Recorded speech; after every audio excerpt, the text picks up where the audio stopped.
Okay, எல்லாரும் இப்போ பக்கத்தில் உள்ளவங்கள பார்த்து ஹாப்பி குட் ஃப்ரைடேன்னு சொல்லலாமா? ஓகே, இது நம்மளுக்கு வந்து துக்கமான நாள் கிடையாது, இது நம்மளுக்கு சந்தோஷமான நாள் தான். ஏன்னா இந்த நாளில் வந்து ஆண்டவர் வந்து நமக்காக மறிக்கலைன்னா நம்மளுக்கு ரட்சிப்பு கிடையாது. அதனால இந்த நாள் நமக்கு மனமகிழ்ச்சி நாள். எப்படி நம்ம கிறிஸ்மஸும் ஈஸ்டரும் நம்ம வந்து செலிப்ரேட் பண்ணுறோமோ அதே மாதிரி தான் இந்த நாளும் நமக்கு. ஓகே, இப்போ எனக்கு கொடுத்துருக்க வார்த்தை வந்து 2வது வார்த்தை ரட்சிப்பு. நான் ஃபஸ்ட்டு வந்து இந்த வார்த்தை வந்து 7 வார்த்தையிலையும் ஒரு ஸ்பெஷலான வார்த்தை. ஏன் அப்படின்னா நம்ம வந்து மத்தேயு 1:21 நம்ம வாசித்தோன்னா, யாராவது மத்தேயு 1:21 வாசிங்க.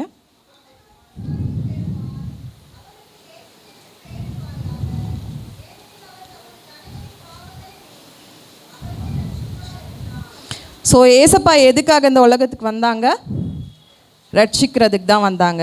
அப்போது இந்த வார்த்தை என்ன நம்மளுக்கு சொல்லுது? ரட்சிக்கிறாங்க. அவங்க அந்த சிலுவையில் வந்து கல்லர்களை ரட்சிக்கிறாங்க, கல்லனை ரட்சிக்கிறாங்க. ஸோ அதனால இந்த வேர்ட் வந்து 7 வேர்டை கம்பேர் பண்ணும்போது இது ஒரு ஸ்பெஷலான வேர்ட்.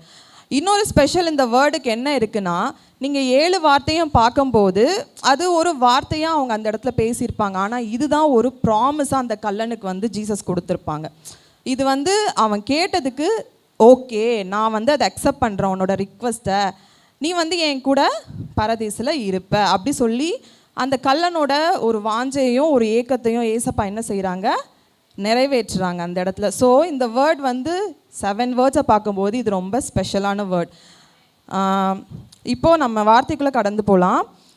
லூக்கா 23:43.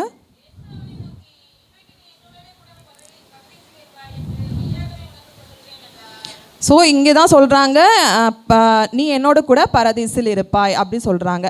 நம்ம 39லேருந்து வாசித்தோன்னா, 39லேருந்து கொஞ்சம் வாசிங்க.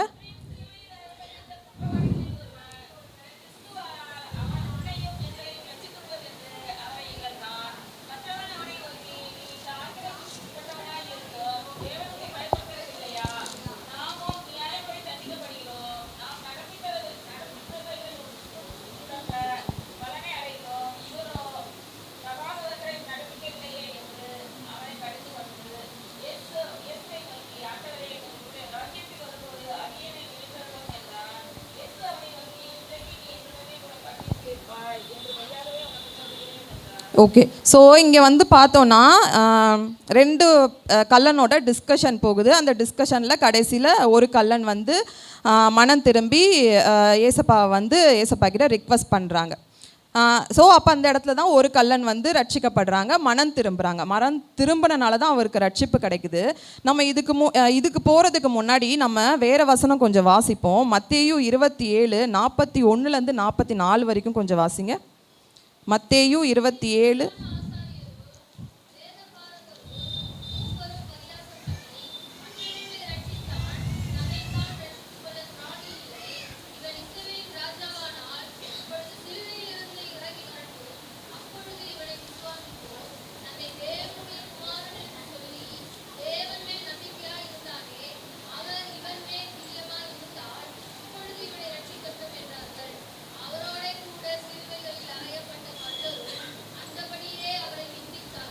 ஓகேவா? இப்போ நம்ம லாஸ்ட் வேர்ஸில் வாசிக்கும் போது என்ன சொல்கிறாங்க? அந்தபடியே அவரை நிந்தித்தார்கள். அப்போது 2 பேருமே தான் என்ன பண்ணியிருக்காங்க? நிந்திச்சிருக்காங்க.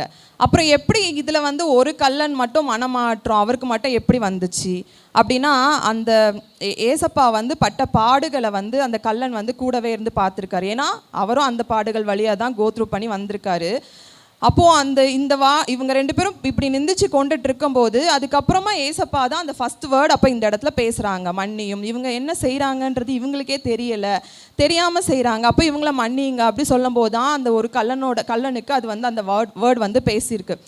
இவ்வளோ கஷ்டம் நம்ம வந்து அனுபவிச்சுட்டு வரோம். கஷ்டம்னா அது எவ்வளோன்றது கல்லன் அனுபவிக்கிறனால அவருக்கும் தெரியும். எவ்வளோ ரத்தம் சிந்துறாங்க, எவ்வளோ சதைகள்லாம் பிக்கப்பட்டு ரொம்ப கஷ்டப்படும் போது இந்த நேரத்துலேயும் இவர் மன்னிக்கிறாரே, அப்போ இவர் எப்படிப்பட்டவரோ அப்போ தான் அவங்க வந்து அதை ரியலைஸ் பண்ணுறாங்க. ஓகே, இவர் வந்து உண்மையான கடவுள் அப்படி சொல்லிட்டு அவங்க உணர்ந்துட்டு அதுக்கப்புறமா தான் என்ன பண்ணுறாங்க, அந்த கள்ளன் வந்து ஆண்டவர்கிட்ட என்ன இந்த மாதிரி நீங்கள் நினைங்க, நான் வந்து உங்களுடைய ராஜ்யத்துக்கு வரணும் அப்படி சொல்லிட்டு கேட்குறாங்க.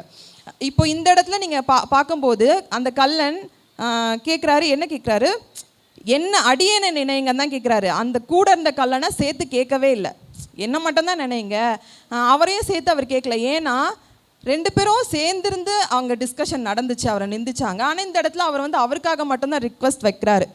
ஸோ அந்த இடத்துல அங்கே வந்து ஒரு பிரிவு வந்து அவங்களுக்காக ஏற்படுது. அந்த கல்லனையும் அவர் சேர்த்துக்கல, ஏன்னா சேர்த்துருந்தா அந்த இடத்துல அவருக்கு ரட்சிப்பு கிடச்சிருக்காது. அந்த இடத்துல அவர் அந்த ஒரு பிரிவை உண்டாக்கி ஏசப்பாவோட தன்னை சேர்த்துக்கிட்டதுனால தான் உங்கள் கூட நான் இருக்கணும், உங்கள் கூட நான் வரணும் அப்படி சொல்லி அவர் கேட்டதுனால தான் அவருக்கு வந்து அந்த ரட்சிப்பு கிடச்சிச்சு. அதே மாதிரி தான் நம்ம இப்போவும் நம்ம கிட்டேருந்து எந்த காரியங்கள் பிரியணுமோ, நம்ம யாரை விட்டு பிரிஞ்சால் நம்ம வந்து ஏசப்பாவோட ஒன்றா இருக்க முடியுமோ, நம்மளையும் ஏசப்பாவையும் இணைக்கக்கூடாதபடி என்னென்ன காரியங்கள் வந்து நம்மளுக்கு மத்தியில் வந்து இடையூறாக இருக்குதோ அந்த காரியங்கள் எல்லாவற்றையும் நம்ம இந்த நாளில் விட்டுட்டு அவரை முழுமையாக அவரை நம்ம நோக்கி பார்த்து, ஏசப்பா நான் உங்கள் கூட இருக்கணும், எங்களோட நாங்கள் உங்கள் கூட சேராதபடி பிரிக்கப்படுகிற காரியங்கள் எல்லாவற்றையும் எங்களை விட்டு நீங்கள் அகற்றி போடுங்க. அது நம்மளோட ஃப்ரெண்ட்ஸாக இருந்தாலும் சரி, அது என்ன காரியமாக நம்ம கோபம் எந்த காரியம் இருந்தாலும் அதை நம்ம இன்றைக்கே நம்ம விட்டுட்டு அவருக்கு பிரியமாக நம்ம இருக்க நம்ம வந்து ஒப்பு கொடுக்கணும்.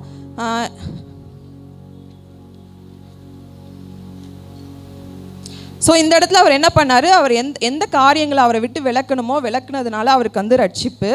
இன்னொன்று வந்து சூழ்நிலை, அந்த சூழ்நிலை பார்க்குறாங்க. இந்த சூழ்நிலையை இவரால் வந்து மன்னிக்க முடியுது அப்படின்னா அப்போ நம்மளாலையும் முடியும் அப்படிங்கிற ஒரு காரியம். ஸோ நம்மளும் வந்து என்ன பண்ணணும்னா, எந்த சூழ்நிலை இருந்தாலும் பரலோக ராஜ்யத்துக்கு நம்மளால் ஒரு ஆத்மாவை வந்து கூட்டிகிட்டு போகிறதுக்கு ஒரு ஆப்பர்ச்சுனிட்டி நம்மளுக்கு கிடைச்சா கூட அந்த ஆப்பர்ச்சுனிட்டி நம்ம யூஸ் பண்ணணும். நம்ம வந்து சூழ்நிலையை பார்க்கக்கூடாது. நம்மளுக்கு இந்த கஷ்டம் இருக்குது, இந்த கவலை இருக்குது, இந்த கண்ணீர் இருக்குது, இந்த பாடு இருக்குது, அதெல்லாம் உலகத்தில் இருக்க தான் செய்யும். ஆனாலும் நம்ம வந்து அதெல்லாம் கடந்து அதெல்லாம் ஒரு ஓரமாக ஒதுக்கி வச்சுட்டு, எனக்கு இந்த டைமில் இந்த ஆப்பர்ச்சுனிட்டி கிடச்சிருக்கு, நான் யூஸ் பண்ணுவேன், ஒரு ஆத்மாக்காவது நான் சொல்வேன்.